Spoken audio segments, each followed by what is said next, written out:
I always used to think like I could be a teacher. And then as I got older, I'm like, what am I going to teach unless they give a class on me? I get cluster headaches. Okay, fine. So I'm going to see a healer because no medicines work. What are the symptoms of that? It's, Let me try to have them now. I know. You're like, jealous? Oh, he's jealous. Somebody's mommy had an eating disorder. Yeah. I like good crowd work, and I think everyone of us should know how to do it. But it's really a crowd management tool. Mm-hmm. It shouldn't be the whole thing. Because, but sometimes it's so fun. Hi, guys. Welcome to Anniewood, episode 138. We have the wonderful Marc Maron on the podcast talking about a bunch of, I would say hot topics. I would say this is a really good one. I'd say it's going to be hard to pick the clip because so many of the things are amazing that we talked about. So do not miss it. We're on Patreon. We're not doing the extended versions on Patreon until Todd comes back, but we're going to do something on there when we figure that out. Actually, comment below, my Patreon people, and tell me what you want us to do. And that's patreon.com/Annie Lederman.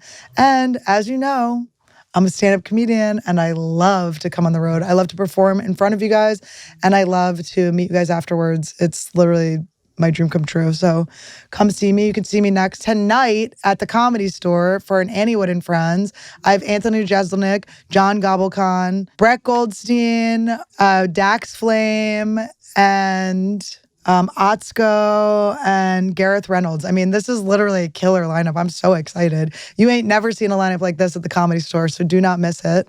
Also, Jiao Ying Summers and I are doing a live dating show called Unhinged at the Ice House on August 5th. It's going to roll, especially if you're single, hit us up because we will get you laid, I promise. That's a guarantee.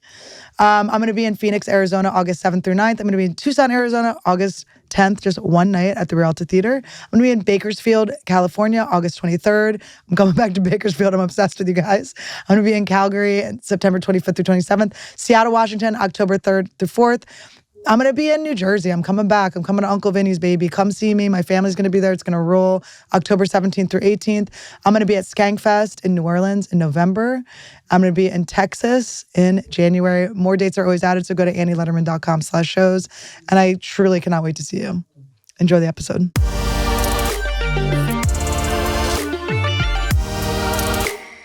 Welcome to Anniewood. The Smithsonian reached out. They want some stuff. Really? Isn't that crazy? That's cool. Yeah. That's very cool. Yeah. Yeah, what am I going to send them? I actually You've become a relic. I have the first mixer I used because we stole it from the radio station. Oh, yeah. But I kind of want to keep it. Yeah. They used these little Samson 6-channel mixers that they used to use for remotes, and we just fucking took it. But I do have a lot of scribbles. I used to outline my interviews in a very specific way. Never considered it. Well, no, I stopped doing it after a certain time. But like for big people like Lauren or Keith Richards or something, I don't ever like write in a line. It's just the thoughts, and it ends up looking like this weird fucking collage of How words. long would you have before you had them usually? Had what? Like how long would you know they were coming in? How early would you have them scheduled? Guests? Yeah. Well, they'd be booked, but like I always do that stuff day of. Yeah. And then it looks like how my brain works. I just look on this page of scattered, bullet points. And it just kind of works the same way my brain works. Yeah. Because I just scramble. So then I don't go in order. Like I'm like, oh, I got to go back and ask that. Yeah. I just kind of look at it. I'm like, I did that. I covered that. And then it being audio was like so amazing. Audio's the best. Oh my God. Having to just, you can't. It was good at the beginning because before people got used to it, celebrity would be relieved. Right. Going, I don't need makeup. I don't need, they'd come over with an entourage of people and I'd be like, what are they here for? Yeah. Like, we didn't know. I'm like, well, you don't need anything. Yeah. And it makes them comfortable. There's nobody in the room but me. Yeah. Worked out. Make some of us uncomfortable. To be the only one. I need an intimacy coordinator. Go, is he going to lean in? Why you got to start like that? Well, listen, we haven't started yet. I'm not saying I'm putting it in. We're putting that in. That's the clip. I just make you creepy out of nowhere. I have never been anything but on the level with this woman. No, you've been so nice to me. One time you pushed me out of the elevator and you kind of squeezed my side a little bit. Oh, come on. But it was nice. You pushed me a little. It was funny. I took you on the road when you were nobody. I was in nothing. And I did not try to do anything. No, but you pushed me a little bit. Well, that's... Why would you think that was a thing? What? Is that your move? No. Pushing you? No, I was probably just aggravated. Just shut up, bitch. Exactly. Just a light reminder that you're annoying. That I've had enough. We're driving around in your mom's car for some company she works for. It was an eBay. It had an eBay wrap on the side of it. Oh my God. Yeah, it was good. So my dad, when I was talking to my dad about, he turned 84 last Sunday, and I was talking to him. I was like, "Oh yeah, I'm interviewing Marc Maron today. Do you have anything to say?" And he was just like I didn't even know he'd know your podcast had ended. I don't know what my dad knows. Yeah. But my dad's up and he knows what's happening. He listens. Yeah, he's been listening for a while. For a while, yeah. I think you had Jim Norton on once, and you mentioned me. And my dad was that was the first time he was like, "Oh my God." He was so proud of me. Oh, really? Not the first time he was proud of me, but he was like... Yeah, I remember that. Knew I was making Do you talk to Jimmy? Oh, I love Jimmy, of course. Do you talk to him? Yes. Is he all right? He's doing great. It's so funny, man. It was the funniest thing that happened recently. I hadn't talked to him in a long time, and Voss was out here for some reason. Oh my God, love him. I said, "How's Jimmy doing?" He goes, "Oh, he's good. He's got a beautiful wife with a huge cock." It's like we all saw it coming. Once you see it now, you go, "Oh, I did see it coming." But the literal balls of that, for him to own who he is and just be it. With his sort of meathead army of people, they have to wrap their brain around that and be like, "I guess it's all right," know? And Nikki's so awesome. Nikki's the same way. She's so herself and has you can't really hurt her feel. She's not like that. She's not her ego's not attached to you accepting her that way. It's just people being who they want to be and go f*** yourself. Exactly. And they're so happy and they're so funny. And I'm always like, "Why are you so much more feminine than me, Nikki? It's kind of rude." Well, that's part of it. Her big old and she's so funny. She's like, "I love my penis." Yeah. It's all, I guess when you're all in with that, there is a sort of level you have to meet to kind of love yourself as a woman in a way. You want to be dumpy. You want to be. Yeah, you want to be hot. Yeah, but I think a lot of probably the issues of people's maybe instinct of transphobia could just be you're seeing people in puberty, basically. You're seeing people transitioning literally in the beginning of the transition. So it's like a thing you haven't seen. Well, that's the whole problem with all these people. They just can't handle anything that's different. I know. They're like, "Why do I have to deal with that?" You don't. Yeah, you can shut the up. Let people be what they want to be. Just accept your Starbucks order and move on. Exactly. I'm sorry you're not interesting or interested or creative or talented, but what do we got to pay for it for? Well, everyone's so nosy, too. It's so weird to who cares? It's so boring. Yeah, why are you up in someone's business? They're just so because they're boring people that are threatened by anything. Well, I have this shirt that I wear all the time that I love by Meth. This is also a Meth Syndicate shirt, but they just make funny T-shirts. And the T-shirt, it's 3 shrimps, but it looks like 666. Yeah. And I've worn it in some of my most popular clips and stuff. And I posted a picture of it today.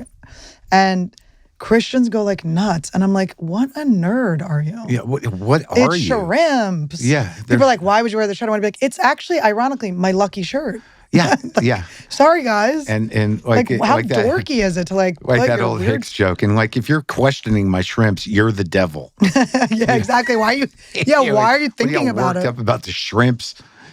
What was that? What was that great Hicks joke? If you're, it was all about the guys who are playing the records backwards. It was about the idea that if you played a Judas Priest record backwards, that it was a message from the devil. Mm-hmm.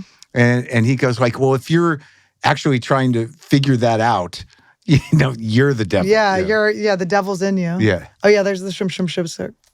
That's so funny. It's hilarious. It's such a good shirt. And then everyone loves it. And then my friends own the company. So I'm everywhere I go, people are I love that shirt. So many brain-fucked people. It's what is happening? Well, I'm also just I worked on being very non-judgmental of people being Christian.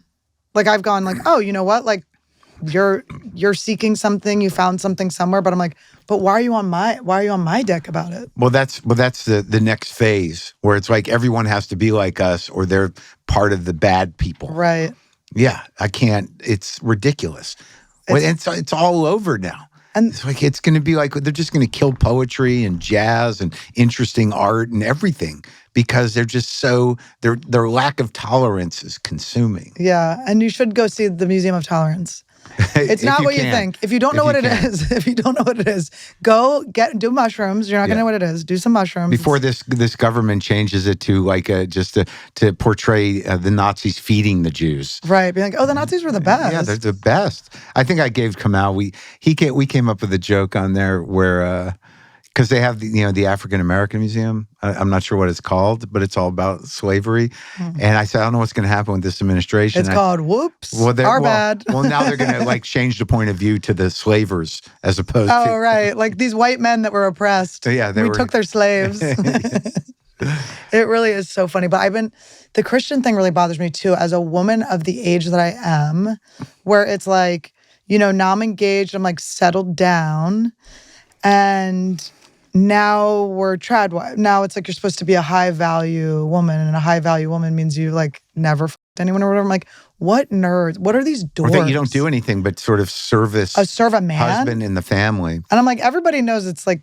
the opposite. But like it's like in this administration, there's all these like kind of fascist dolls, with wearing crosses around their neck. How is the Department of Homeland Security chief this fucking zombie woman who looks like a doll? It's gay. The administration's so gay. It's like, I'm so sorry. It's like these guys are like, they're getting like, they're taking testosterone. They're doing all this stuff for like each other. It's like it's like everybody wants to like be in an ice bath together. There's like 4 hard male nipples in a fucking tub together. They're getting new jawlines, jaw inserts. But it's not for. You're supposed to do it to peacock to women. I know. And there's no women. You're doing a bit on this, right? I'm going to do a bit about it, yeah. Oh. But I haven't, but I'm like working on it, yeah. I'm processing it now. But I've not talked about it publicly yet. It is kind of crazy. It's so gay. You're supposed to, and it's like you're voting against our rights. You're like against us. And we're supposed to be cooking for you. Like, what are you talking about? But who f***s these guys? The women they purchase. Or the secret women. I don't know. I never see these like powerful men. Where are your wives? Yeah. Is your wife not cool? You don't want to show me a dope wife? Just these guys who think that the new punk rock are these kind of like Republican dork boys. I'm like, but they can't have any game. I mean, how are they? There's no women involved. There's no girls. Yeah, who's fucking them? There's no girl. It's like fake weird girls who I can't tell. I'm assuming they're not fulfilled. But it's just very gay, and it's just take them out of the equation. Not to take from the gay community, but it's just like you're supposed to be being alpha is like attracting women.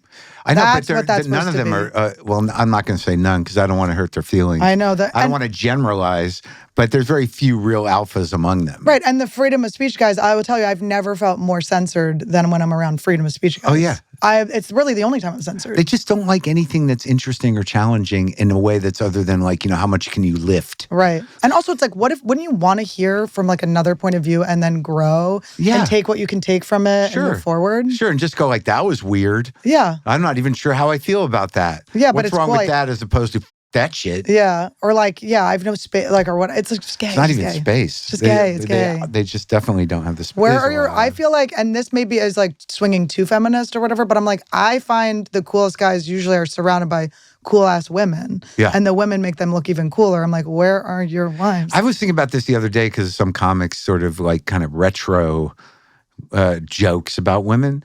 It's like, how can you generalize about women? I've been with a lot of women, and I can't say there's a theme through any of it. Like, how can you say like women do this, women do that? I'm like, what? Have you only been with 2 women? I know, and maybe they have. That might be it. And the women that they attract hate themselves so much that they're gonna f that guy. So of course they're acting a certain way. And the 2 out of the 3 that they had are like, there's a commonality here. Yeah, they hate you, they hate themselves.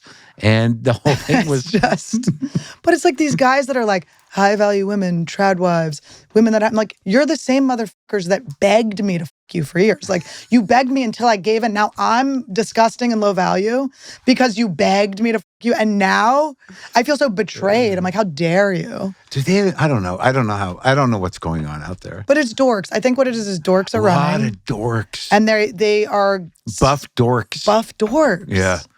It's nerds, it's dorks, it's people without game. And yeah. I don't know what's happening. And they all dress the same. And they all have the same dumb beards. Yeah, it's not. It's like, it's ridiculous. But I'm old. I'm glad, maybe I'll get out under the wire before they ruin everything, but I don't know. Get out of the world, the earth. Yeah. You'll come back as one of them. No. Well, I always have to feel like sometimes I'm like, because sometimes I get so mad at them that I'm like, I was definitely one of them in a past life. Like, I'm like, there's something I'm working through. Like, I know, like, I just don't know what, it's almost like they're doing some sort of cosplay. Mm-hmm. Right? Yes. For each other. Yeah, but also just in the world, like they didn't have a full sense of self. Their personality was ill-defined. They were lonely, they were angry, and now they've got this sort of uniform of muscularity, and they got their little hats, and they got like whatever. And they're biohacking. They're trying to live longer.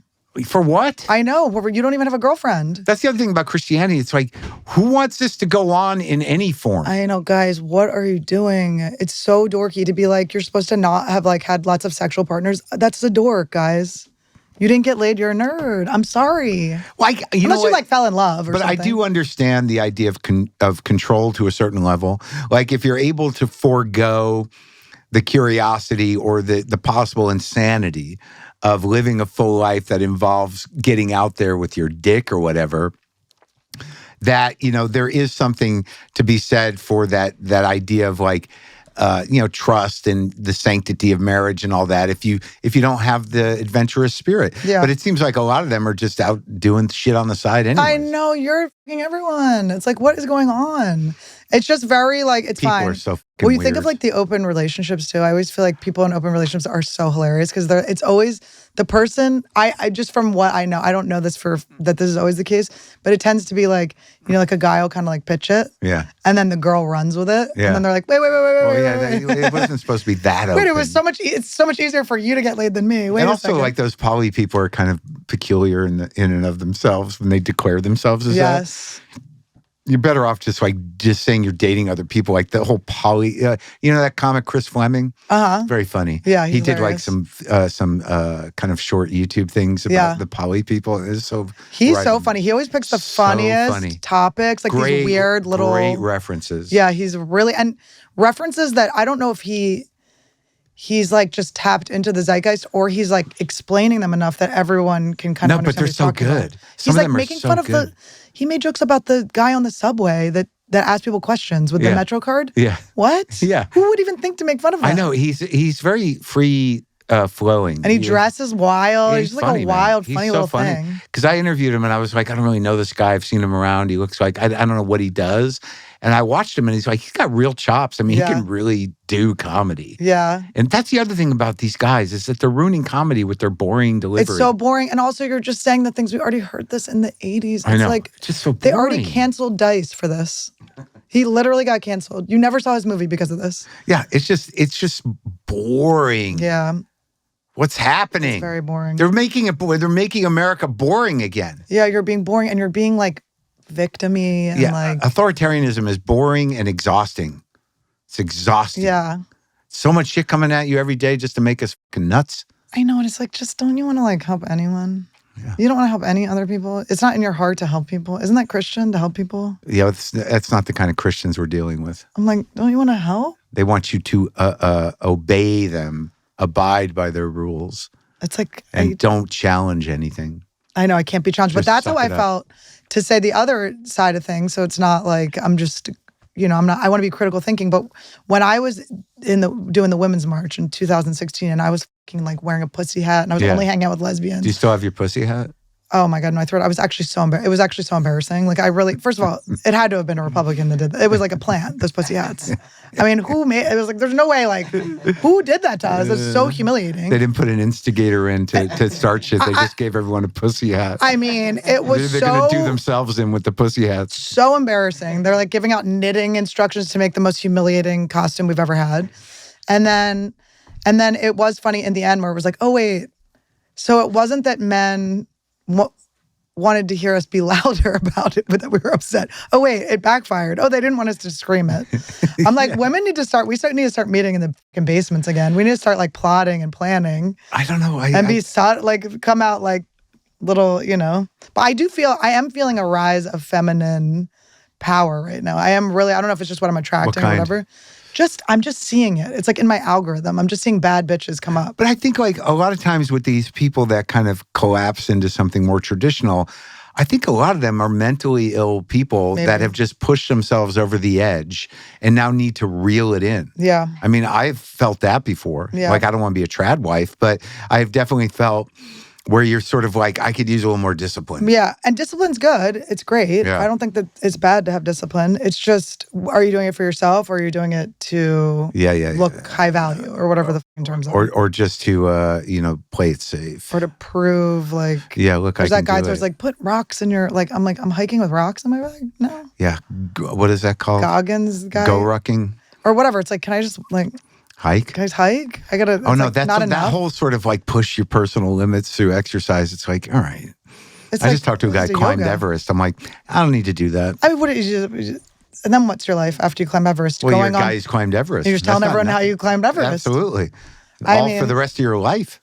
And you're like, tell people that. Is someone dying next to you that you're like, well, at least like I'm taking this torch up to the top for this guy that had asthma. Right. Couldn't do it. He's going to go with me, but he couldn't bring his inhaler on the trip.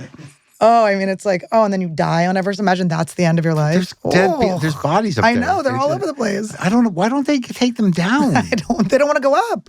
Because once the people go up, they go, I don't want to go back up there. No, I know, but why do they just leave the bodies there? It's so weird. I know they're frozen and everything, but like, can't you clean it up? They can't get. What do you mean, like on the way down, like go up, take your like celebration lap, and throw everyone should just throw one in a sled and get them off the mountain. I mean, is it just a warning for people? I think it's hard to like carry a body when you're going woo the whole way down. Look what I did. Or you've got your oxygen inhaler and your Sherpas.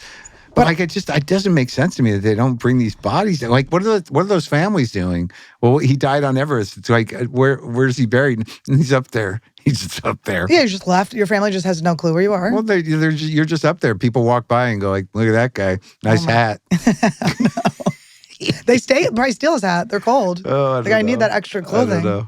I don't know what's going on. And they don't smell. That's good. No, yeah, they're frozen. They're there forever. Maybe it's like, science will... What? Maybe science will advance and they can figure go out up and why they were bring them all stupid back enough to try when they obviously couldn't do it. That should be the bodies exhibit. It's just bodies from Everest. Yeah. We got to research that brain. Well, I mean, I don't know if that's like an accomplishment thing or is that like an adrenaline thing? Is that like the same as skydiving? No, I think that Everest is its own thing because the training you have to do. I understand the appeal of it. Well, it's like running a marathon, right? Yeah, exactly. I'm just not that kind of person. Yeah, because you don't have kids. It's like I really feel like marathons are for people that don't want to be around their kids. So they're running away? I feel like it's a man, like when a man's like, just had a kid and he's like, I think now's the time I think that's why a lot of men do comedy. Because they're like, I got to get rid of these fucking kids are crying. It's so annoying. It's like these guys that come back after 15 years, all their kids leave the house. They're like, I'm ready to come back. Well, they are ready. Yeah. Because their kids are older, but that's a good guy. Yeah, that said he took that time. Maybe, I don't know. But sometimes it's just sort of like, it's just me and my wife, and I certainly can't. I got to get away from her. Hi, guys. I know we have a very fashionable guest today, so I know you're thinking about your clothes, and you're going, am I as sharp as Marc Maron? Probably not. You're going to need to refresh your clothes, but you're not going to want to break your bank, and that's why I'm bringing you Quince, okay? Quince is half the cost of similar brands, and they've got the kind of stuff that you'll actually wear on repeat. They do have so many options, so many different things. You can check out their 100% European linen tops starting at $30 and even cute washable silk dresses and skirts. I actually love their bedding so much. We have a duvet cover that is I would wear it as a dress if I could. I'm like hoping toga parties come back into style so I can wear this bitch out. This is literally the most comfortable thing in the entire world.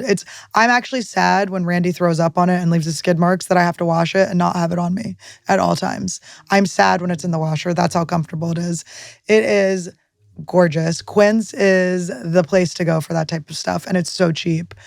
And they just cut the middleman out.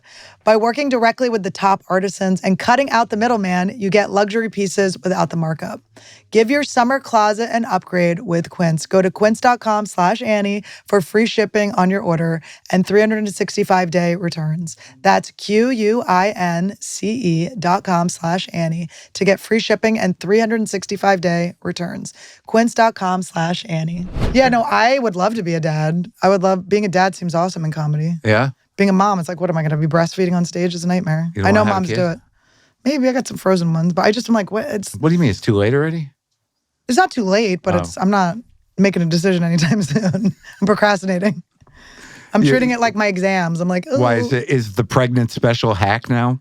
No, it is. It's so hack you have to do it. It's actually so hack that it's weird if you don't. You got to do the pregnant special. I have a fake pregnancy belly. I could just do it with one. Yeah, why don't you? I got the pregnancy belly and I went to Venice Beach and I filmed like hidden camera people lighting my Newports. Oh, right, yeah. It's pretty fun.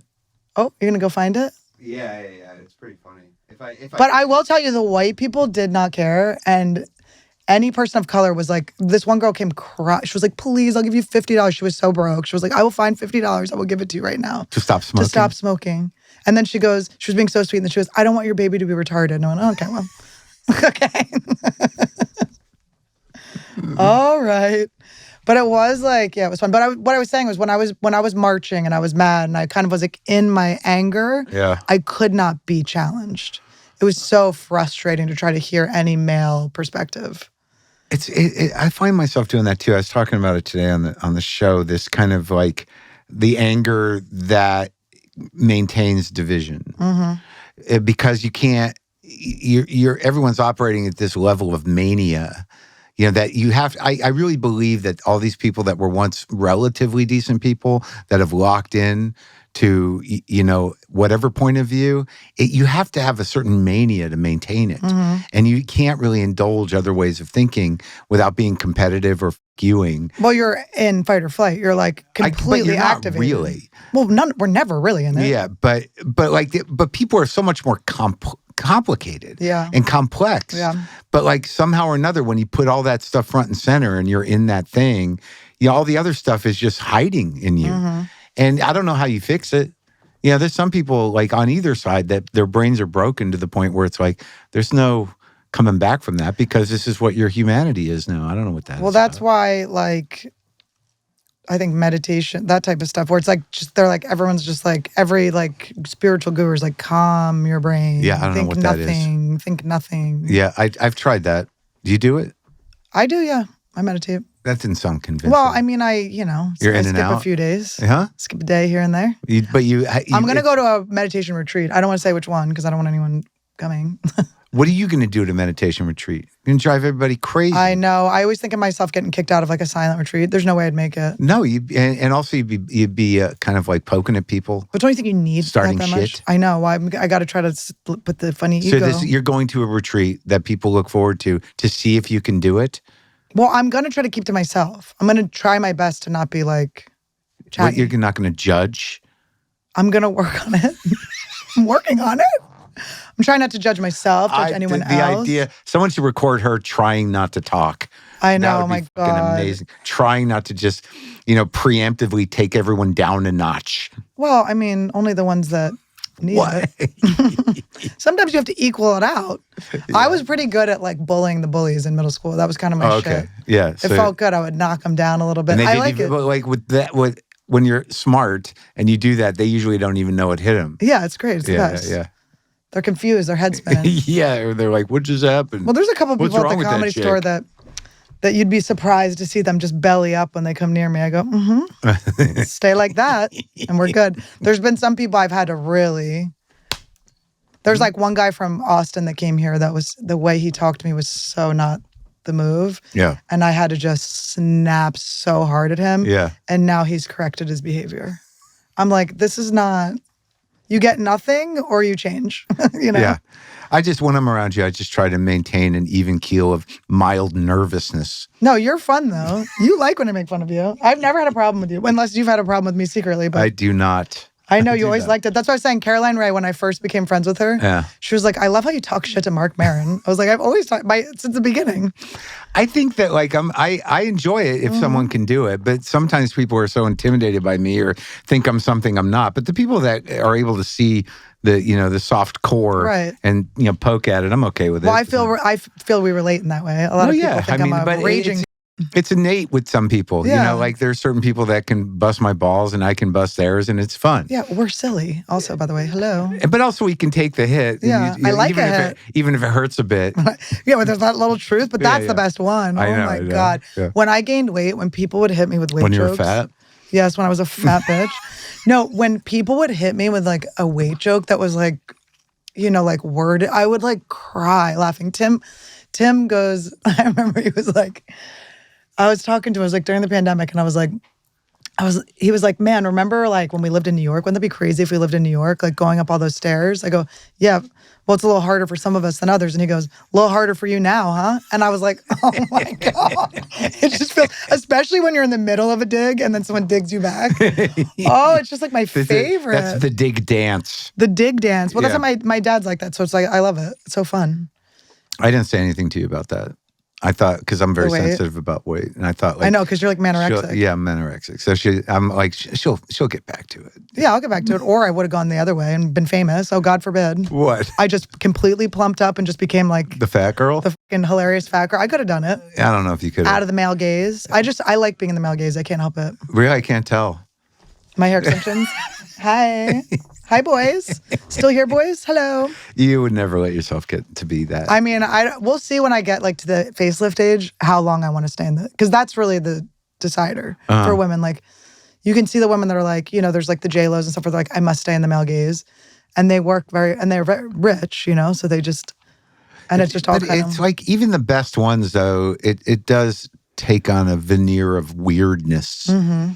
Like, you're kind of like, I don't know if it's right. It's the uncanny valley of it. Yeah, you're like, up. And you see a stitch or something like, what's going on? I don't know what it is. There's people we know that do that. And I'm like, I don't know what she's doing. I'm not up to speed on it, but something's fluctuating too quickly. And it's kind of like not bad or good. You're just kind of going like, okay. Well, my mom, like, was a facelifty kind of person. Yeah. Like, she had the old ones where they just kind of pull it up behind your ears. And your ears are always at a weird height. Yeah, and they do things, and she, like, had her nose done and her eyes done and everything else. But I don't know, now she's old, and I guess it helped with that. But now, like, she's in her 80s.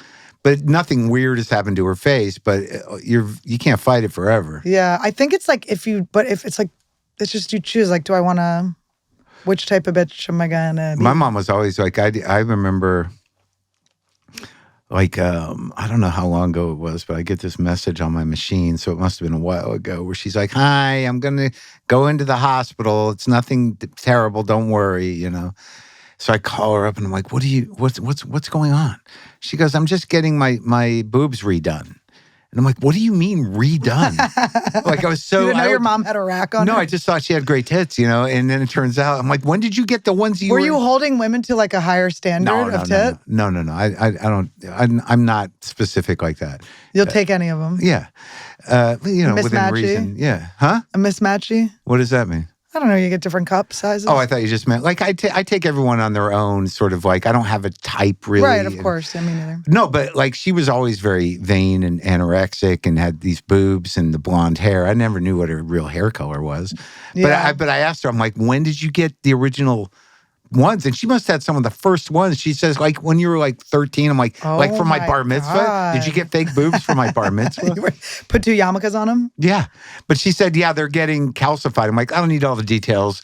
Good luck with the new tits. That's the thing with boob jobs. A lot of women are getting like they get mental problems because it's like giving them poison. There's like poison going into, they got to get them taken out. I think my moms were just getting hard. But I don't know. I guess it's kind of fun to hug like a hard. Yeah, some women have. I do like when girls have boob. I do love a boob like job. A firm mattress. They're awesome. Yeah, exactly. I'm always like, may I? I don't know. I always feel like more comfortable asking. Well, I always like the experience I've had with them. I'm like, are your nipples still sensitive? Yeah. Can you feel? Because did you sacrifice your own pleasure for? Yeah, because nipples are important if they're good. If they're lit up. Not all chewed up.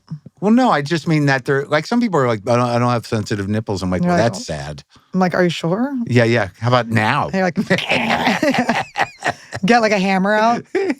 Now, what if I what if I pierce it? I had my nipples pierced. You did? When I was little, yeah.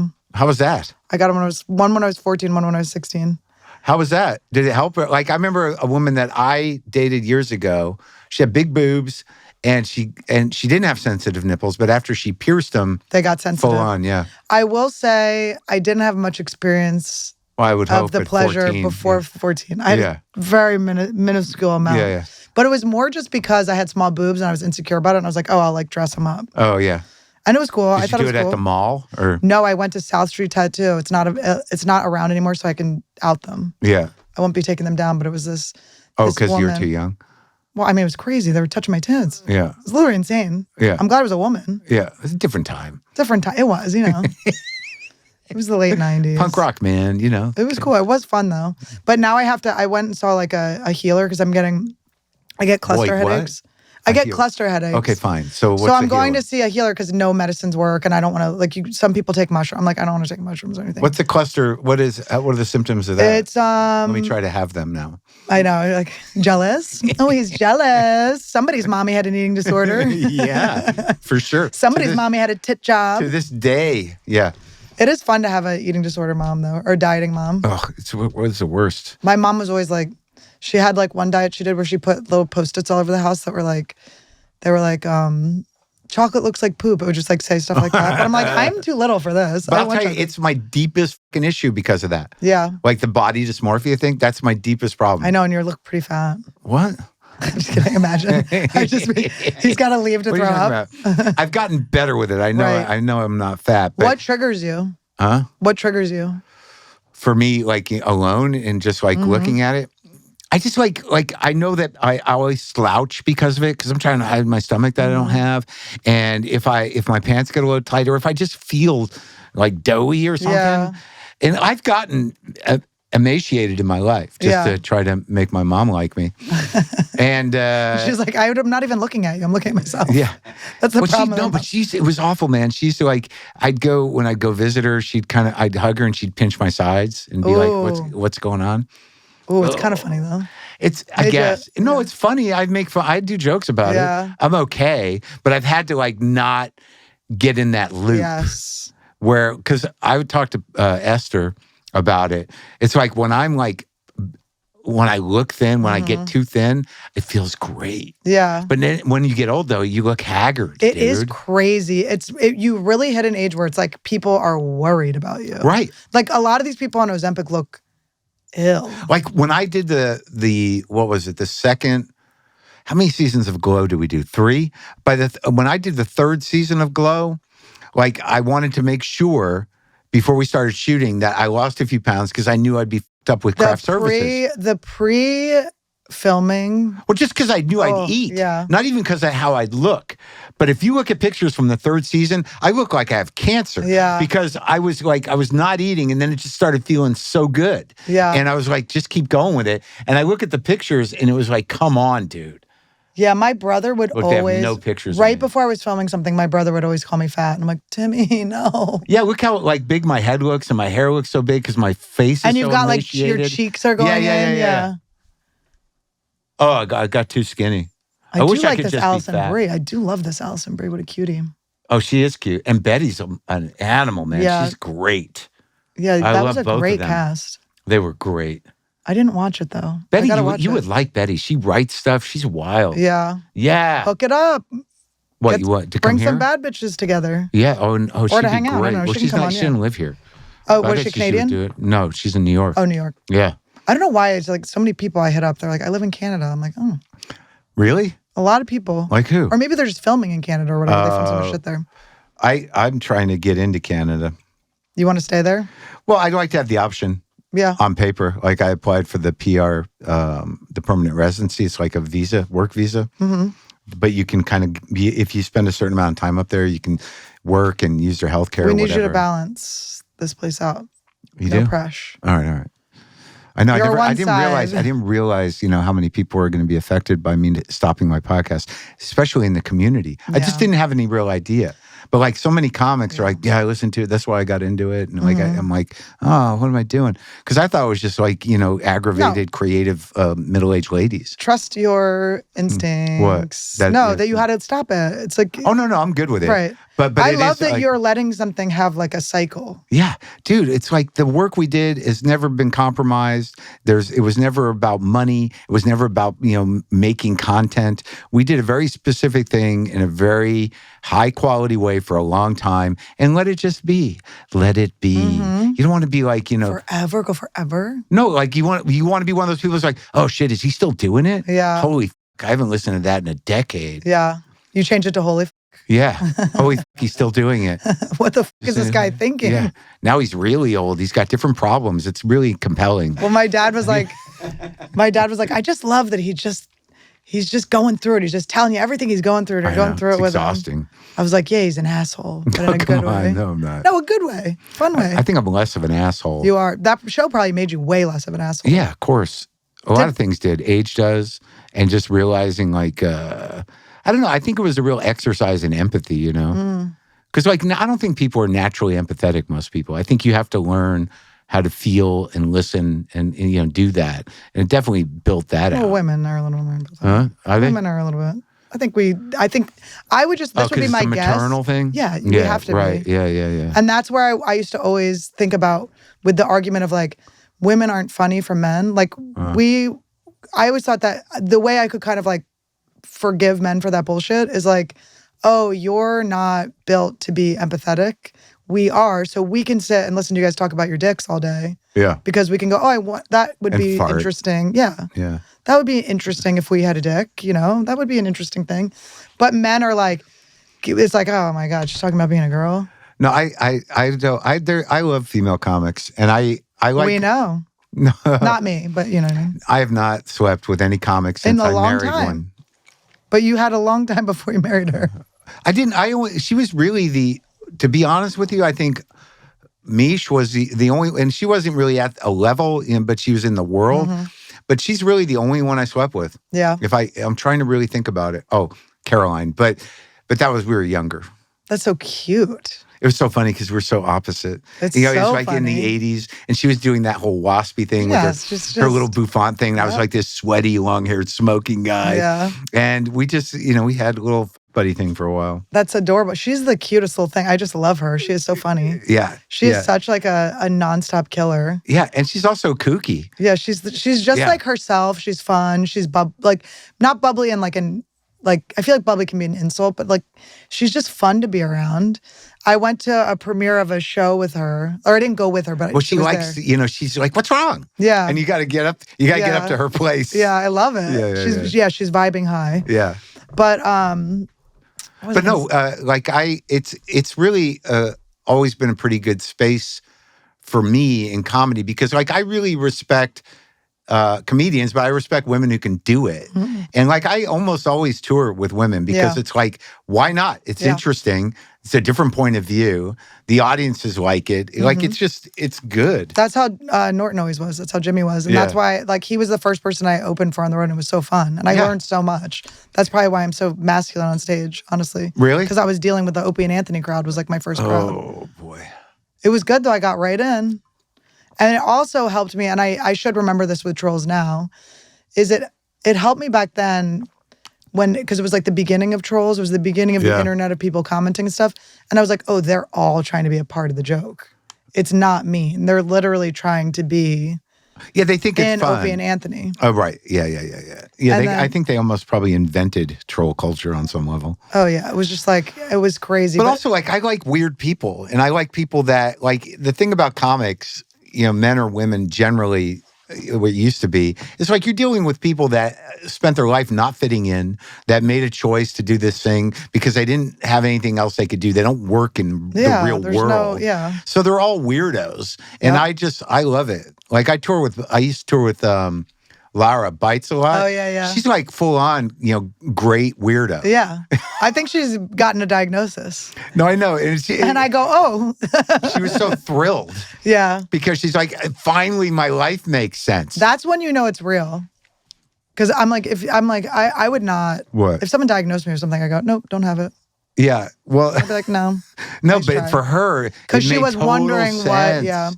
But for Blair, it's sort of but I'm not really that bad. Yeah, and I'm like autistic the way everyone. Right, exactly. The way every comic is. Yeah. It is funny when you see comics quit comedy. I'm like, you think you can do something else after this? I couldn't even imagine. I think some of them who were I used to be very impressed with people that got out because there is a point in this business where if it's not going to work out, it might be. Yeah, what are you going to do? I mean, how do you? You really have to confront that and fire yourself. You have to decide to let it go. And a lot of guys I started with, they knew that the life of a comic was not, they couldn't cut it.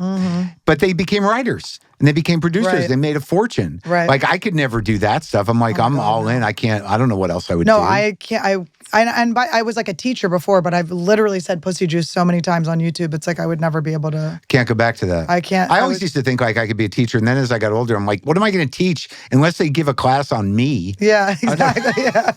You teach the archives of your podcast? I could actually do that. Now, has there ever been a guest where your relationship was worse when they left? No, because a lot of it, like, I don't know how people feel. I always feel closer to people when I do it, except for the few bad ones. But a lot of I think the way they're thinking of it, especially now, but early on, is like, well, that was an interesting press opportunity. It wasn't like me, like being on a date with Marc, where you kind of get it all out and stuff. But when a lot of times when people leave, I'm like, imagine if what I did on your podcast was my first date with someone. Would have been great.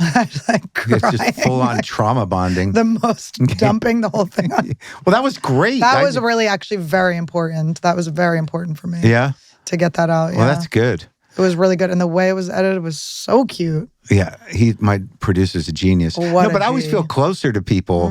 But I don't ever know if anyone really remembers it or it had the same impact on them as it did me. But there are a lot of people I interview in the celebrity world that I see, and they're like, some of them are like, hey, like, you know, it did, you know, it landed, we connected. Are they doing, like, are they having people there with them that are like press training them kind of and keeping them? No, I think some people over time have gotten more calculating about that because now we live in an era where just no one ever shuts up and everyone's talking.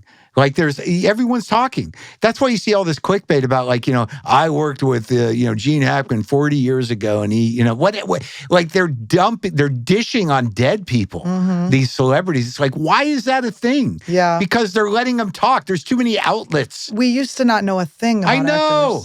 actors. I think I contributed to that. It could be your fault. A little bit. Armie Hammer could still be crushing that guy. So we're zinning. I want to talk to you about this. Yeah. How do you feel about this? It's a little much now. No, because you were, my whole friendship with you was me basically bumming a little nicotine lozenge. Oh, so good. Those were the days.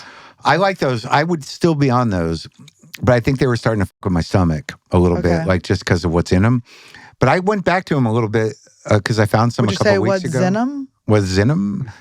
No, I've been on and off nicotine my whole life. And, you know, I haven't smoked a cigarette in,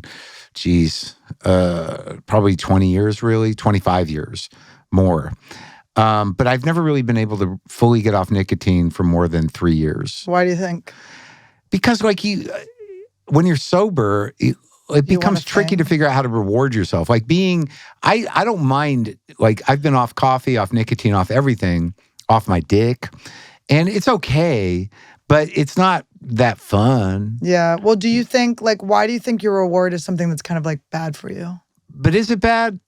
I mean, there's the studies that will come out where they're like, actually, nicotine helps you with this or that. Yeah, but I'm like, anything like that. But it's like, it actually is the cure for COVID. I saw one that was like, if we had just all had nicotine, we would never have had COVID.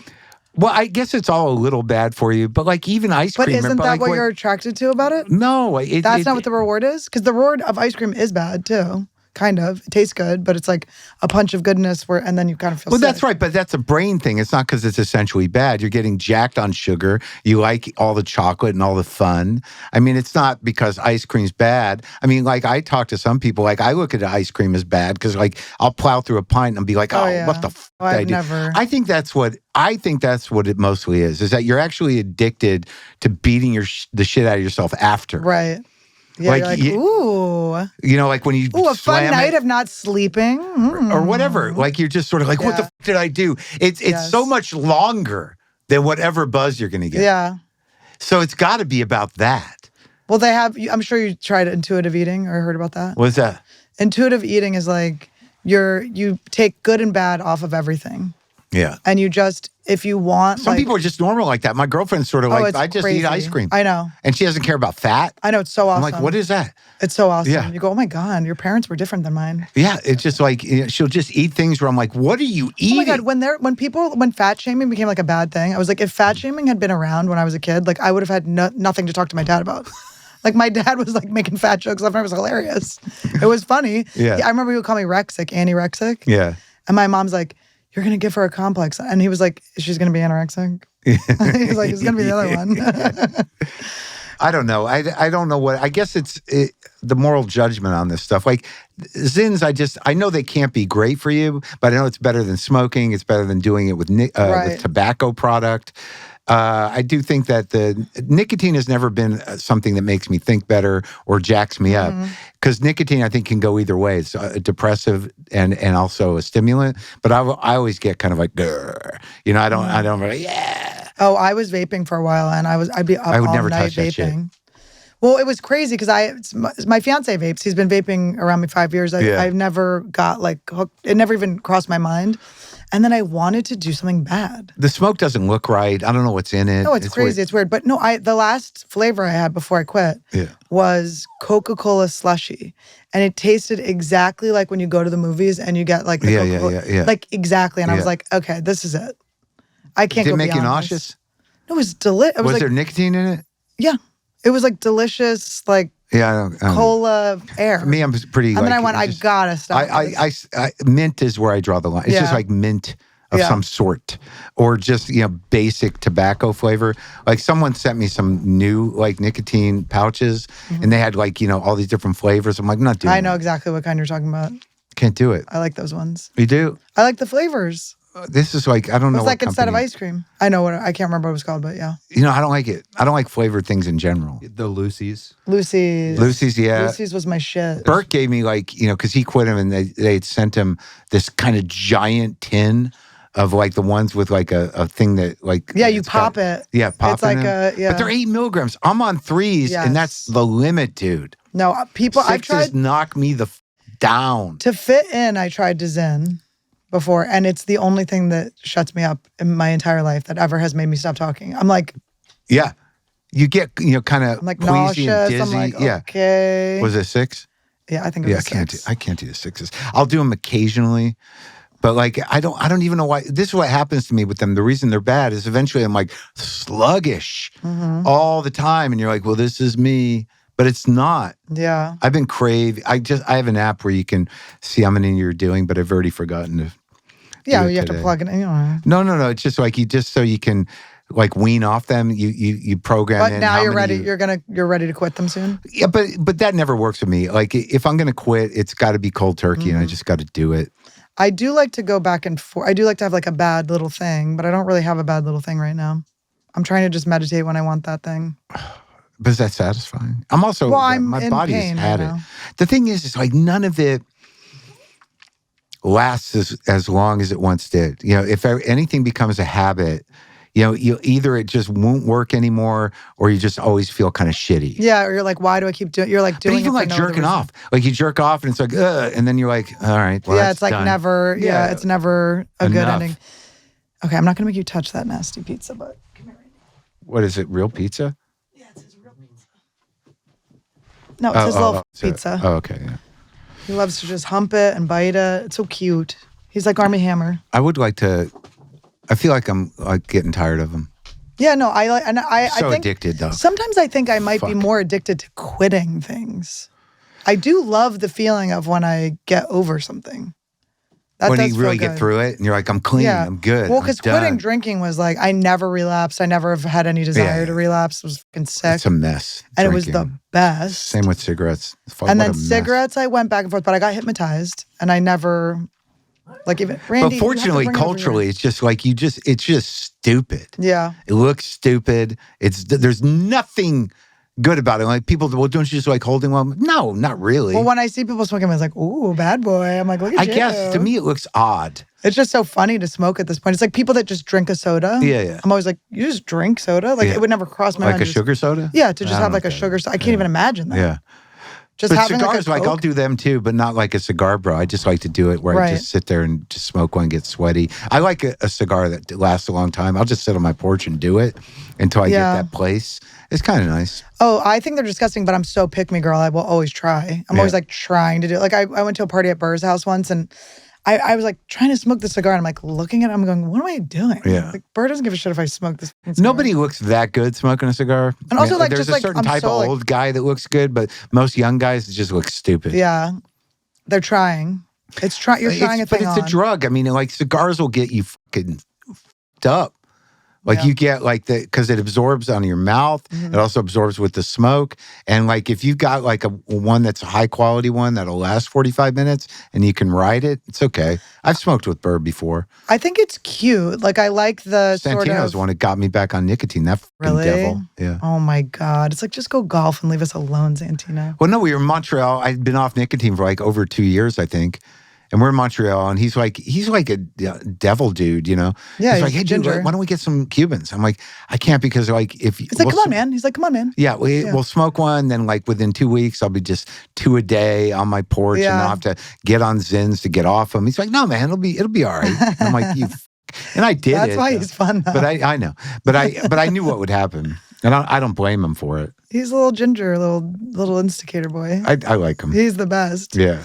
No, but I like the ritual of like that, like the boys get together and smoke their things. And I'm always wanting to break those rituals because I have brothers. Like I'm always like, I want to be in I don't like that part of it. I think it's cute. Like there's like a tent at Skankfest. Have you done Skankfest? No. I know it seems like a thing. It's actually the most like loving, I think fun. I could do it. It's so fun. Is it like can I get into that zone? I think what so. Do I it's gotta really, do? It's just like very, I mean, Gotta be dirty or? No, be yourself. Oh, all right. It's just like a fun, I mean, you're sober. There's a lot of people on drugs is the only thing. I don't care.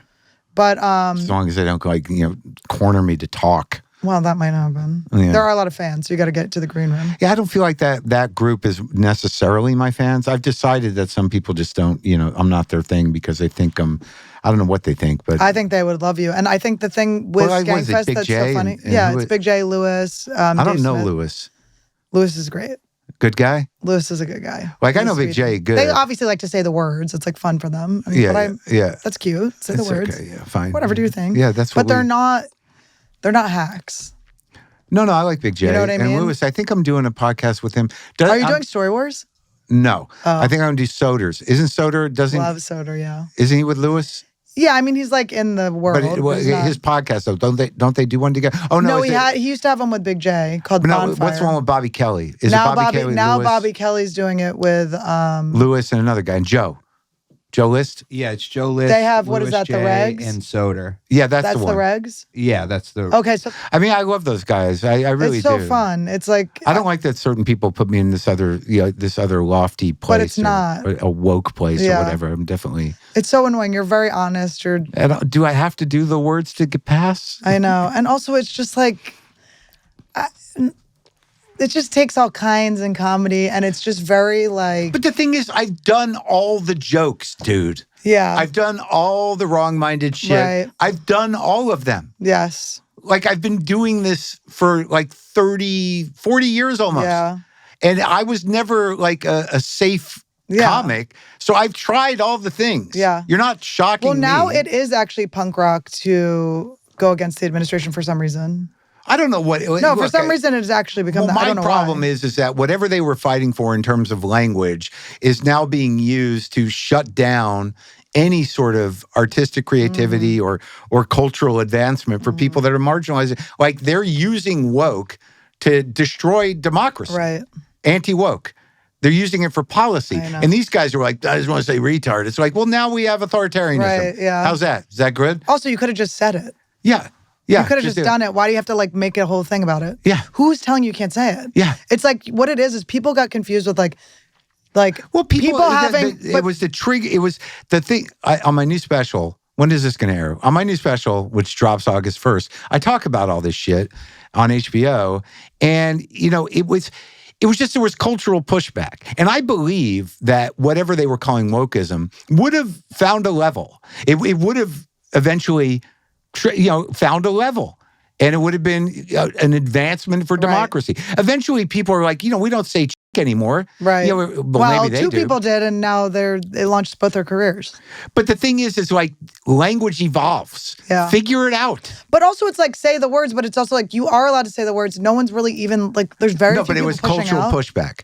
That's all. They were getting, piled on Twitter or canceled, by show business, by corporate entities. That now they're not, and they're like searching for that one woke response, and they're like that person. But it's over. But it's not cool to have everyone agree with what you're saying. That's not cool. Well, now it's all bubble world. It's all tribal. So they're not performing for regular audiences anymore.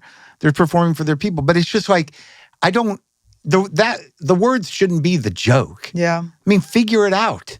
Write something more interesting. Yeah. I have such a mixed audience still. It's such a nightmare. I just have like transphobes, trans people. I'm going, oh God. It's fun. It's a challenge.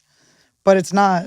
But it's like it's done, guys. Mm-hmm. Like, whatever you were fighting for, now there's a lot of frightened people, a lot of people whose lives are compromised. I know that wasn't the intention, of course. But policy-wise, it was the intention. Right. So now you're free to, continue kicking them when they're down. Mm-hmm. What is that? Right. That's hack. Yeah. How many trans jokes have to be said now? I know. I had a joke about that I think all guys are a little trans, and I would like do this joke. Yeah. And it was, it was to get like transphobic people to laugh about it. It was like for the trans, it was on the side of the trans. But I was tricking them. Yeah. And this trans man stood up. It was right before the election. He stood up and he was like, "That's transphobic." And I go, "What?" And he was like, because I was like, totally wanted to hear. I was like, please tell me what you think, how this, because I wouldn't want it to land that way. That's where. I go, please, God, tell me. I would love to hear it. And then he was like, well, no, it's transphobic of them to laugh at the joke. And I went, okay.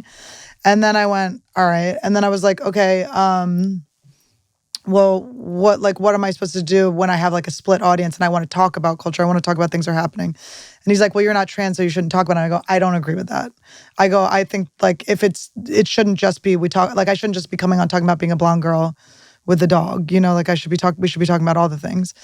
And then we got to a good place. The things, but I get it, yeah. But anything that's happening that we want to talk about. Yeah, but is it really happening? It just seems to be like, what happens is it gets established as a kind of hot point, and there's juice in it, and then people are just attracted to it. It's not really happening, and ultimately you just become like I was in this club, and one night there was one person doing some trans material in one room, and then another person was on stage and actually said, "Well, I guess I got to do my trans jokes now." I'm like, "No, you don't." Yeah. I mean, like, what? I mean, what is that? It's not happening. It's only happening because there's juice to it. I think there's a tension for me. That's right. Least. There's a tension that I want to play with, and I want to tease aside. But there's so much more personal tension. Like if you really go inward and you want to take real risks with your emotional world and what you really think and believe about yourself and about other people, stuff that's actually weird and unique, to me that tension is a lot more fucking challenging than just using hot button words to see if you can get a rise out of a bunch of dummies. I mean, I don't know, but I'm not judging anyone. No, you're judging my art. No, I'm just saying. You're judging my art. People can say whatever they want. I'm fine with it, but sometimes it's just lazy hack shit. Right. I think, but the reason I was bringing it up is like, which I want someone to tell me how they're feeling, because I'm like, I want to know how my jokes are landing if they're not landing the way I'm presenting them to land. And it was like a whole thing. It ended up being like a really cute kind of exchange where it was like very sweet at the end. And I was thinking about posting it, and then Trump won, and I went, I'm not even. Yeah. I'm like, I'm not. Yeah, I've learned lessons from my audience, and I weigh them in the same way. Like there was a bit I was doing, I think I was up in Washington, where I had like a driver, like an Uber driver, and he was going on about being in Vietnam, and then eating these Vietnamese restaurants, and then he was doing the Asian voice thing, and I just was doing an impression of him, right? And it was funny, but I knew in my heart that it was exciting to do the voice. Yeah, and and some woman, an Asian woman, said, you're still doing it. Yeah. Like, I get that, but you're still doing it. But she was right, and it was unnecessary. Right. Because I didn't need to tell that story. It wasn't that great a story. Right. But it was really just a pathway to the voice. Right. That sweet, sweet voice. Yeah. And then like with the retard word, I used to do a whole bit about trying to, and it's a bit that's been done a lot. Like the idea is like, I would never call a retard a retard. Right, yeah. But right. So so it was like that exploration of the word. Like I'm using it, but so it was a fairly long bit, and I thought I was executing it pretty well. And then like two things happened. A woman, my audience they're thoughtful people. So I also know my audience. You have a great audience, yeah. And she was like, well, it's not, you can say the word, but for people that have mentally challenged people in their family, it's painful. Mm-hmm. It's also painful to the mentally challenged people. It is actually painful totally, to them. of course. If they hear that's what they mean. Hurtful, yeah. Because they got to deal with that. But also just to the family members who are trying to make it okay. And I'm like, all right, well, I don't need it. I don't need it. And then there was a thing I had where I was like, it was in the same weekend because I remember talking about it. Like I tried to frame it. It was like kind of a heinous bit I was doing. That they're actually gifted and that they're sort of like, God's way of bringing joy in the world because they're so, so it was justify. Right. Yeah. I was trying to, but like literally the night after it was. But that's also true. It was. They were like they're sweet fun. angels. Yeah, they are. I mean, it's not. I'm sure not every single one, but I worked with the special population. But there is, but they're the ones that are aware of it. Right. You can't minimize it because like they are that, but they also know. Right. Right. And like the day after I was working on that bit, it was a bumper shoot, I think, in Washington. Oh, I remember. Fun. But I was at a concert and behind me, there was a mentally challenged person. And he's like, just out of control, but at the concert. And I was happy, like I had that moment, like, well, see how much fun that guy's having. And then next to him was like his dad. And just the lifetime of kind of pain of just having, right. I saw it and I was like, all right, I get it. Yeah. I'm done with it.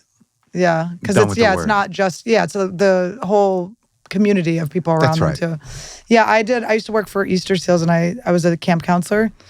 And I started to work with the siblings of people with special needs too, because it's like you're so fucked. Like obviously you're not, like your life is what your life is. It's your lessons to learn or whatever, but it's like you get so little attention when you have like a special needs sibling. Yeah. So it's like even that you're like, oh, and I've had friends that have special needs siblings and it's like there's like tends to be like a fear of like stepping into your own because you don't want to like your job is to be in service basically when you're a kid and everything. It's just like a lot of, and also like the people that because I don't have kids, you don't have kids. Mm-mm. And the people that have special needs kids, to sort of like, be selfless and understand that there is a different type of humanity and gifts they bring to your life, even with all the challenges, is kind of beautiful. But it's the fact that some people are like, that kid's fucked up. Yeah. It's like, it's so diminishing and minimizing. And it's like, and it's not a majority of people, obviously, but it doesn't help anything. Mm-hmm. And it doesn't bring anything good into the world. And do you think that that's people I don't know if I've heard people saying that. What? Like being like, I think when people say the words, it's like they just want to say the fucking word. Yeah, I know. And that's the easiest one to say because there's not that many. But I agree with people that. In the audience. But still, it what it does is it frees it, and which is fine. You can do that. But once you bring it back, and you've got kids who are 12 years old, who like are at school and they're like, we can do it now. Well, I'm actually offended that you brought that word up. I'm sorry. Now you're coming for my people? Yeah. But you know what I mean? Like, it normalizes something that we should move beyond. Mm-hmm. Yeah. I know it's fun to say it, but ultimately once it spreads, and like now, like with these comics, or not these comics, but now that, wokeness has been marginalized, that, it stops evolution of the social fucking fabric. Of course, yeah. Because, kids love dirty shit. They love people that use words that they were told is not nice. And then once you normalize it again, how do you put that back in the bottle? I mean, there was a reason for it. Yeah. I mean, it shouldn't, the nature of comedy should not hang on being able to say that or mock people that are already sort of marginalized anyways. Right. Because it's not going to make their life any easier. So even though they're just saying the words, they're contributing to, causing people social expulsion. Yeah. You can come see me. I am on the road doing the words. But yeah, and I know people are like, you're being sensitive about it or whatever. But every side is okay. That's also what I'm trying to eagle vision. I know that everybody thinks they're yeah, but I don't mean it like that. But it's not, after a certain point, it's not really about you. Right.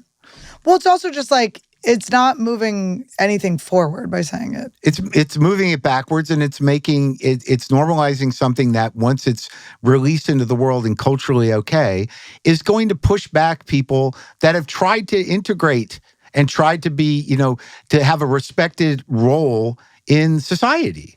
Right? Yeah. It's made them more uncomfortable. The people that were already uncomfortable, and it's taken their whole lifetimes to get to a point where, I'm okay. I don't have to worry about going into this schoolroom anymore and being hurt by words. I know, who sticks and stones. Yeah, but still, it makes them feel like outsiders. Right. And is that their fault? Suck it up, mentally challenged person. Right. Quit being a baby.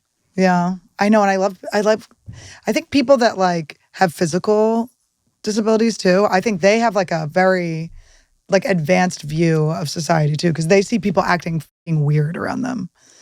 Someone in a wheelchair or someone with a weird, a missing hand or anything like that. They just have they just see shit. Well, yeah, but every day is they have to have the acceptance because they've got no choice. Mm-hmm. And they know people are acting weird. But, either at some point, people are just trying to be decent. Right.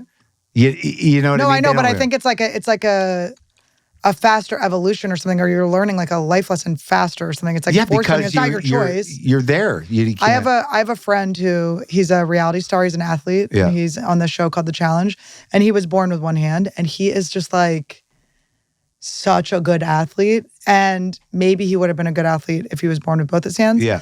But it's he always says, my dad just raised me nothing was different. Yeah. But he's so smart. He's just developed around this disability and this difference from everyone else. And there was one episode where he beat a guy in a tug of war with one fucking hand. Yeah. Because he was watching him, and he knew when he was going to pull, and he just let go. I mean, it was he's brilliant. They create they develop a sixth sense. Well, he's just he's so smart, and he's such a talented athlete, and it's he probably would be anyway, but it's it is amazing to watch him dominate everyone. And I don't think these are bad people, our peers necessarily, and I'm sure they would help when they. But I'm glad you cleared that up. You're the people with the disabilities. No, not that. I know, people make fun of it. And I think that there's a normalization too, though. There is something about if we're all poking fun of all the things. If people can defend themselves. Yeah. Okay. That's good. Yeah. Yeah. And if the sort of the hurricane, if it happens all at once, but it's sure they can take it. Yeah, because they've had to their whole life. Mm-hmm. But why should they have to? Yeah. Maybe it's time to, yeah. I mean, it's come on. Yeah. We're all struggling here. Mm-hmm. I mean, just figure out how to work out your own shit and not dump on these people that, are already at odds. Yeah. I don't know. And look, I know that perhaps, any of them, it's still, Dice, he's a nice guy. I'm sure he would help out whoever. Of course, yeah. And we all understand that we're doing it for laughs. Mm-hmm. But I'm just saying there's a lot of people that are dumb, they're mean, they're angry. I mean, and they're outnumber. Angry. They're hurt. Sure. A lot of people are scared and hurt. Right. Really... And given, the weapons to sort of make themselves feel better. I'm hurt. Yeah. Yeah, it's that hurt people. I know, but it really is it's a lashing out. And it's not yourself, because everything's that boomerang that comes back at you anyway. You're just I know. And believe me, all these, the people that are the victims of that type of bullying, culturally, they're tough. I mean, they're tough, but why should they have to be? Yeah, it sucks. It was put upon them too. It's not like a life choice they made. And I'm not some bleeding heart. It just makes human rational sense. And again, I laugh at the funny things. Yeah. I'll laugh at the stereotypes. And I get why they exist. And I'm not saying it's not funny, but it really just comes down to like, is it necessary? Yeah. Yeah. Is there another way? Is there something deeper that we could be? Yeah. Why not? I do think like I'm a little bit on a journey of like being more my true like higher self. And I think you can hide behind all these words. You can like be, I'm just up here being silly or whatever. But it's like, what am I here doing this for? Like, I'm here to make people feel like seen, felt, laugh. Yeah, no, absolutely. Have a good experience in life. But there is like this tribalist nature of comedy now where you get people that are, there is a lot of different types of comedy. And it's a completely, what is it, subjective? Mm-hmm. It's up to you. Mm-hmm. And there's a lot of different kinds of voices. But once like there's a dominant idea about the nature of comedy, it's all comedy. Right. It's just comedy. Well, the audience, yeah, it's trained the audience in a way. But I don't know. It's weird because like, okay, a lot of people get annoyed because crowd work clips have made people chattier in audiences, right? I haven't noticed that, but maybe because your audience is very upset grown-ups? about NPR. Let's just say they're very upset about not really. They're just grown-ups. I don't know if they're all NPR because I write a line. They're willing to accept certain things. There's a world where, but I think they're mostly relatively sophisticated people. Yeah, that's all. I don't know if they're all progressives, but a lot of them are. Well, it's also a willingness to be yourself and your age and what you are too. Because I think there's a lot of people trying to pander to a younger audience. Like, what the fuck are you doing? Because I think the crowd work issue is just that it's because that's the way that people get in. That, I like good crowd work and I think everyone of us should know how to do it, but it's really a crowd management tool. Mm-hmm. It shouldn't be the whole thing because but sometimes it's so fucking fun. Like there's some shows where of course, for me, all I've wanted to do is figure out what my point of view is, where's the creativity in it, how am I, going to create these things that'll kind of blow minds or challenge. And, that's what I consider an act to be for anybody. So you put all that work in and now like the thing is to be like, how long you two known each other? It's like, who gives a fuck? That's a product, I think, of everybody wanting to put out clips. Well, that's right. So people can sell tickets. But they're not working for themselves. They're literally... Because you can't put out... If you're putting out a joke a week, you're not going to have a special. But they're corporate puppets. Right. It's stifled their voice because you are managing your creativity to fit in with a corporate media platform. It's a nightmare. And that's what your creativity is. You're stifling yourself. Mm-hmm. And sure, if the goal is to sell tickets, which, I don't know. I never got into it for money, I don't think. It's never been my thing. Or generating content is a whole other thing. Right. But the idea is like, if it's all about getting money so you can go do more crowd work to people that saw you do crowd work, okay. But it's like, that's a very low form of comedy. I guess. Totally is. Yeah. Well, I mean, don't you want to be like? Is your job to sort of like relate to a group of people in a personal way without much effort? I mean, like a fairly clever high school student could do pretty good crowd work. Oh, crowd work, you're saying? Yeah. Sure. Yeah. Or is it that you want to have a point of view and have a unique, perspective on the world, as opposed to sort of like, so what's with the hat? Yeah, I know. It's a scary. I think also. I appreciate that you're not doing it for money, but you have money. So there's a different situation. It was a different time. But it was a different time. I know all that. I know all that. And it's your fault because of podcasts. Sure. I get all that. And I understand the intention and how people need to get started. But it is like, I would like to see, there are certain guys that I think are great at it. Mm-hmm. And then they also have bits. Of course, they have like a... Yeah, but a lot of times the crowd workers, they don't have bits. Well, there's some people that have blown up that I never even knew who they were, right? They've blown up and it is like, I'm shocked at what's happening. Yeah. I don't even know what's going on, but they're like selling out everywhere. So I understand that. But I guess maybe I'm just an old man yelling at the sky. No. 8:45 is my spot. No, I think it's good. I'm just trying to see all the perspectives because it's like, okay, so like I'll post crowd work. I'm not going to post my bits because I haven't done a special yet. So I don't want everyone to know what my special is. And now specials are like 33 minutes long. And nobody cares about them. And it's a weird time. So it's kind of like, what are you doing? Yeah, that's why I'm almost done. Like I'm doing this HBO special and I like HBO over Netflix. When I was a kid, that was all there was. Yeah, I like that you're doing the HBO. And also like they pay you and they'll produce it beautifully. And like, I can't move the needle on Netflix. That's fine. But enough. But like, I like the specialness of it. Like I did 73 minutes. It's a full fucking thing. I had a beautiful set design. It's like that. But I guess those days are over and that's just the way it is. It might not be over, but it's just harder to find because there's so much shit now. There's like so much stuff. Like everyone's like, oh, I have a YouTube special. I have this and that. Shit There's just so much. Everywhere. It's like, well, when fucking streaming came out, you were like, why? There's so much stuff happening that it feels like there's nothing to watch all of a sudden. No, it's weird. And even with the news, it's like it's all overwhelming. Nothing's there's no like base. Like we used to have like, this is what we watch, this is what we do. Yeah. Here's a special, here's this. Yeah. And your special would have like billboards and it would be like this whole thing. Yeah. Now it's like. Even those don't matter, but I still like them. No, they're amazing. But then even to get a special, you have to prove that you have this huge audience. And how are you going to get the audience? Crowd work? Clips? Are you going to get it through? I wonder how long that system is going to really hold up. Well, everything keeps changing too. So it's like, I don't even think crowd work clips are the thing anymore. I'm just old. I come from a different time. It's okay. Man. Yeah, man. No, well, you're in this time at being your age. Yeah. You're not from a time. Yeah, but I'm not going to chase it. Yeah, but you're secure in yourself and who you are. Most days. Some of us are figuring out why we got cluster headaches. You're pretty secure in whatever. I'm working on it. I realized that recently I have like a deep, shameful fear of being fully myself. Like I'm myself, but like that's all I've been trying to do. I think that's why I got into comedy. I know. I mean, I think that's what I've been trying to do too. But I think I thought I was doing a lot more of it than I am. And when I really like break it down, it's scary to do it up there.